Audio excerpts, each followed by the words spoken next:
Hello guys, welcome back to my channel. দেখো আজকের ভিউটা কত সুন্দর। ওই যে রেমাল আসার আগে ঠিক সকাল 6টা বাজে আমি ছাদে গিয়েছিলাম। দেখো অন্ধকার হয়ে গেছে, অল্প অল্প বৃষ্টিও পড়ছে। তো বন্ধুরা, দীপিকার ব্লগে তোমাদের স্বাগতম। এই যে দেখো রেমালের দৃশ্য তো দেখিয়েই দিলাম, আসার পূর্বাভাস।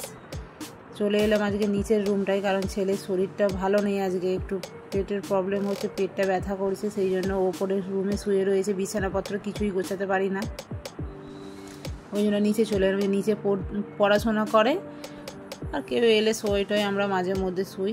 দেখো কি অবস্থা হয়ে রয়েছে নিচের রুমটা, ওই জন্য আজকে প্রথমে পরিষ্কার করে নেব। এই দেখো না, তোমাদের দেখাচ্ছি কি অবস্থা করে রেখেছি। রেগুলার আমি সকাল নয় বিকেল যখনই এসে পরিষ্কার করি না কেন, আসলে বাচ্চারা থাকলে যা করে, ও তো আর খুব বড় হয়ে যায়নি, সেই জন্যেই আর কি আমি বই টইগুলো একটু গুছিয়ে দিচ্ছি। ওরও ভালো লাগছে না বই টই গোছাতে, কারণ ওর শরীরটা একদম ভালো নেই, সেই জন্য এই অবস্থাতেই পড়ে রয়েছে। আমি একটু গুছিয়ে সুন্দর করে গুছিয়ে রাখছি। আজকে আর স্যার আসবে না, আর ও তো শুয়ে রয়েছে ওপরে।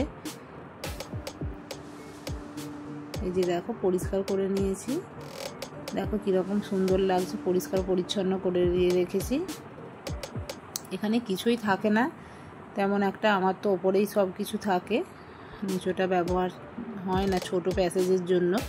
এই যে ছেলের আমার কম্পিউটার রয়েছে, আর ওর পড়ার জিনিস, ওয়ার্ড্রপ, এইসব যাবতীয় ওরই জিনিস রয়েছে এখানে। তারপর চলে এলাম ওপরের রুমটায়। ওপরে দেখতেই পাচ্ছ এই যে ছেলে শুয়ে রয়েছে, আর বিছানার কী অবস্থা। আর বোনের বাড়ি যাব বলে ব্যাগ গুছিয়ে রেখেছি, দেখা যাক যেতে পারা যায় কি না। তারপরে হাজব্যান্ড মাছ দিয়ে গেল, কারণ আজকে মাংস হবে না, রবিবার হলেও হবে না, কারণ ছেলেটা শরীর খারাপ, সেই জন্য একটু কাঁচকলা পেঁপে আলু সবজি করব, আর ওকে মাছ ভেজে দেব।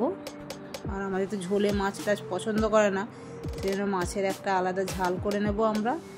ছেলের মাছ ভাজা দেব, আর পেঁপে আলুর সবজি হবে, ওই সব আজকে খাবো, কারণ রবিবার মাংসটা হয়, কিন্তু আজকে আর হবে না, ছেলেটার শরীরটা ভালো নেই।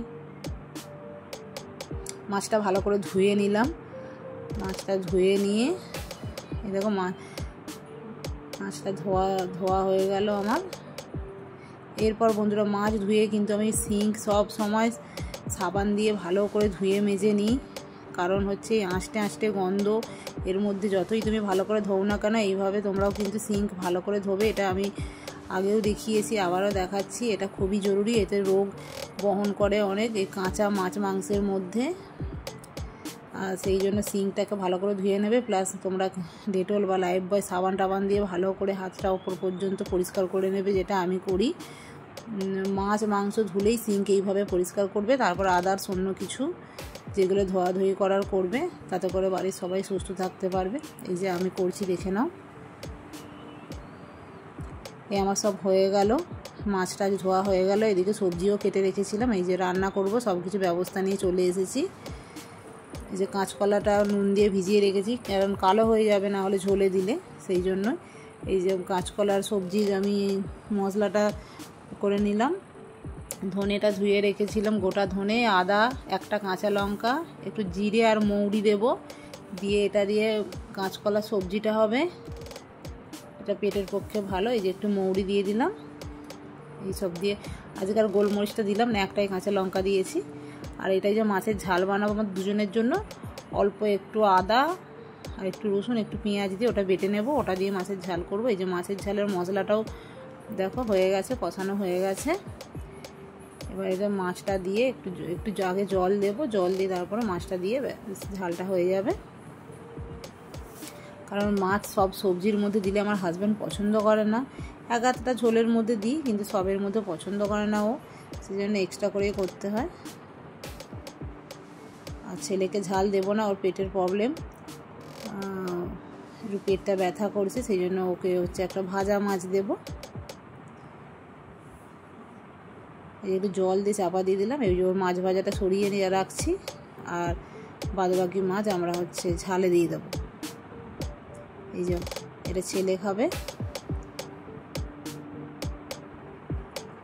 বন্ধুরা, আমার কাজ, আমার রান্নাবান্না তোমাদের ভালো লাগলে লাইক কমেন্ট করে জানাবে, চ্যানেলটাকে সাবস্ক্রাইব করে দেবে।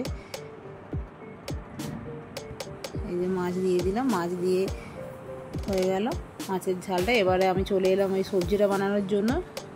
একটা শুকনো লঙ্কা তেজপাতা দিয়ে ওই যে মশলাটা করে রেখেছিলাম ওটা আর টমেটো দিয়ে ভালো করে একটু নাড়িয়ে নিচ্ছি। আমি সবজিকে আগে ভাজি না, একটা কুকারের মধ্যে সমস্ত সবজি দিয়ে একটা সিটি দিয়ে রেখেছিলাম, আর আলুটা আগে আলাদা সেদ্ধ করে রাখি, আর ওটাও দিয়ে দিলাম। আর ওদিকে কুকারে সবজি সেদ্ধটা রয়েছে, তাতে করে কি হয় তেলটা অনেকটা কম লাগে। মশলাটা কষিয়ে নিয়ে সেদ্ধ সবজিটা দিয়ে নাড়িয়ে নিলাম। দেখলে মনে হবে তেল অনেকটা লেগেছে, কিন্তু না, তেল বেশি লাগেনি। এই একবারই মাত্র দিলাম তো, সব সবজি সেদ্ধ করে নিয়ে, সেই জন্য তেলটা মানে ভেসে রয়েছে, সেই জন্য ভাববে হয়তো যে তেলটা অনেকটা, না, তেলটা কম লাগে এইভাবে করলে। আর শর্টকাটে হয়ে গেল আমার। একটু চাপা দিয়ে নামিয়ে নিলেই হয়ে যাবে। আর বন্ধুরা দেখো, রান্নাবান্না করে সমস্ত কাজ করে ছেলেকে ডেকে দিলাম, দেওয়ার পর আমি একটু পুজোও দিয়ে নিলাম। বন্ধুরা টাটা।